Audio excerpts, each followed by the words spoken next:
Guyyaa fannoo gooftaa fi fayyisaa keenya qoricha keenya Yesuus Kiristoos jimaata. Dhiphina keenya dhiphina kee godhattee, madaa'uu keenya madaa'uu kee godhattee, du'a keenya du'a kee godhattee, qaraanioo gubbaa fannoo gubbaa kan nuuf ooltee, yaa Kiristoos nu fayyisii nutti araaramii. Guyyaan jimaataa akkuma beekamu guyyaa fannifamuu gooftaa fi fayyisaa keenya qoricha keenya Yesuus Kiristoosidha. Fannifamuu gooftaa fi fayyisaa keenya Yesuus Kiristoos guyyaa sana maqaa Abbaa kan Ilmaa kan Hafuura Qulqulluu sadan Waaqa tokko ameen. Maqaa Abbaa kan Ilmaa kan Hafuura Qulqulluu sadan Waaqa tokko ameen. Maqaa Abbaa kan Ilmaa kan Hafuura Qulqulluu sadan Waaqa tokko ameen. Guyyaa fannifamuu gooftaa fi fayyisaa keenya qoricha keenya Yesuus Kiristoos guyyaa sana. Guyyaan sun Waaqa tahuu barbaadee kabaja qabu irraa kan gadi bu'ee ilma namaa qaanii isaa irraa kaasuu fi bu'uura waadaa galiitiin samii irraa bu'ee kan dhufe gooftaan keenya guyyaa itti fannisan turte. Maatiyos boqonnaa 27 lakkoofsa 21 hanga lakkoofsa 31 hanga 36. Maarqos boqonnaa 15 lakkoofsa 24, Luqaas boqonnaa 23 lakkoofsa 33, Yohaannis boqonnaa 19 lakkoofsa 18. Guyyaa kanatti fayyisaan keenya Yesuus Kiristoos guyyaa kanatti kana dursee hundumaafuu akka hubatuu fi akka galuufitti qonnaan bulaa sanyiidhaan, wahiniidhaan, daldalaa qarshiidhaan, dubartoota raaciitiidhaan fakkeessaa hanga mana isaaniitti seenuun isaan barsiise. Jaamota ibsee, cabaa fi okkolaa qajeelchee, duudaa banee, kan lamxiin rukutame lamxii irraa qulleessee, kan hidhaman hiikee, kan du'an kaasee, buddeena 5 fi qurxummii 2 eebbisee, dhiirota 5,000 nyaachisee jajjabeesse. Maatiyos boqonnaa 13 lakkoofsa 15 lakkoofsa 15. Maatiyos boqonnaa 13 lakkoofsa 21. Maarqos boqonnaa 13 lakkoofsa 1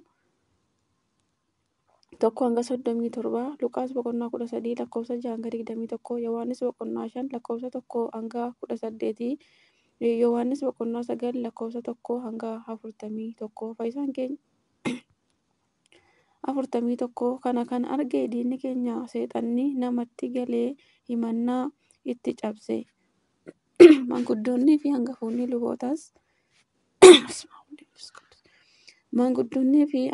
lubootaas osoo uummata keenya jallisuu arganii gibira kasaaraa fi akka hin kaffalle dhorkaa. Ani mootii Israa'el, mootichi Israa'el Kiristoosidha jedha jechuun maanguddoonni beekumsa isaanii iddoo hin taanetti oolchan. Luqaas boqonnaa 21 lakkoofsa 1 hanga Luqaas boqonnaa 23 lakkoofsa 1 hanga 5. Heroodisii fi Phiilaaxoosii namoota walii hin galle turani. Gooftaan himatamee gara Heroodis deemee deebi'ee gara Phiilaaxoos yemmuu dhufu diinonni walii hin galle lamaan mataa isaaniitiin itti walii galani. Luqaas boqonnaa 23 lakkoofsa 6 hanga 12. Phiilaaxoos balleessaa tokkollee waan irratti hin arginee fi gooftaa akka dabarsee hin kennine hin ajjeesisne tooftaawwan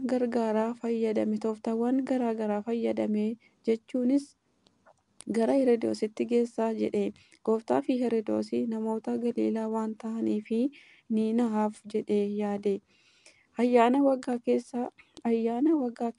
keessaan irratti akkuma barame kan hiikamuu jira. Kana adabameen isaaf hiika.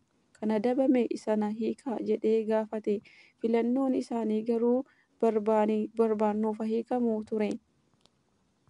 Irra deebi'ee Phiilaaxoos Iyyasuus akkan isiniif gadhiisu ni hawwituu jedheeni. Isaanis fannisi ajjeesiin jedhanii iyyani. Phiilaaxoos badii hamaa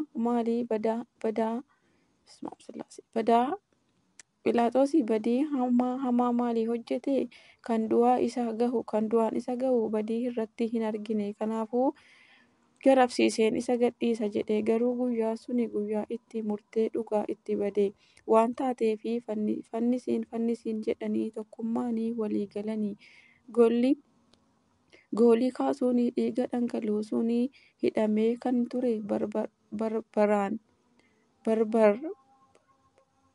barbaraan akka isaan hiikuuf isa kadhatanii. Innis isaaniif hiike. Gooftaa keenya Yesuus Kiristoos garuu dabarsee kenne. Luqaas boqonnaa 23 lakkoofsa 6 hanga 25.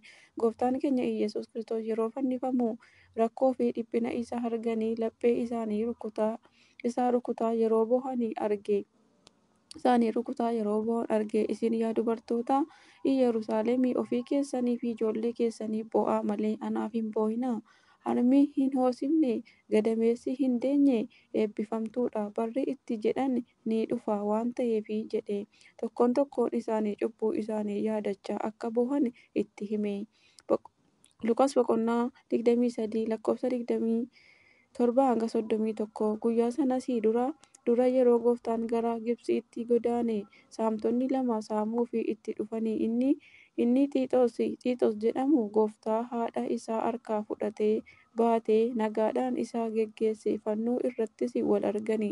Xiixos hiriyaa isaa gooftaa arrabsutti dheekkamuun yeroo mootummaa kee dhuftutti na yaadadhu jedhee kadhate. Gooftaanis gara laafinaa fi dhuguman siin jedha har'aa na wajjin jannata keessa argamta jedheeni. Dhiiga fannoo irratti dhangalaasee fayyisee jannata isa galche. Luqaas boqonnaa 23 lakkoofsa 39 hanga 43.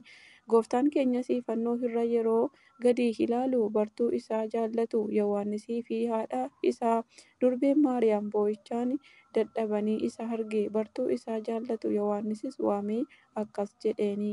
Ilaa haadha kee dubaroo Maariyaamiidhaanis ilaa ilma kee jedheen. Nuufis haati karaa Yohaannis nuuf kennamte. Yohaannis boqonnaa 19 lakkoofsa 26 hanga 27.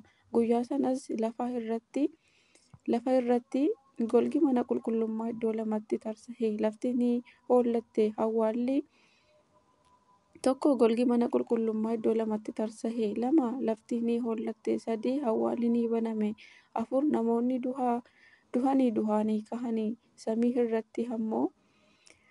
Samii irratti ammoo aduun ifa ishee dhorkatte. Haddeessi dhiiga uffatte. Urjiileen ni harca'anii. Maatewos boqonnaa 27 lakkoofsa 51 hanga 54. Luqaas boqonnaa 23 lakkoofsa 44 hanga 45.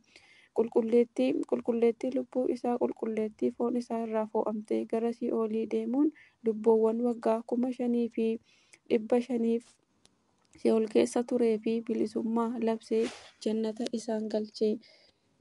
Yohaannis boqonnaa 10 lakkoofsa 17 hanga 18.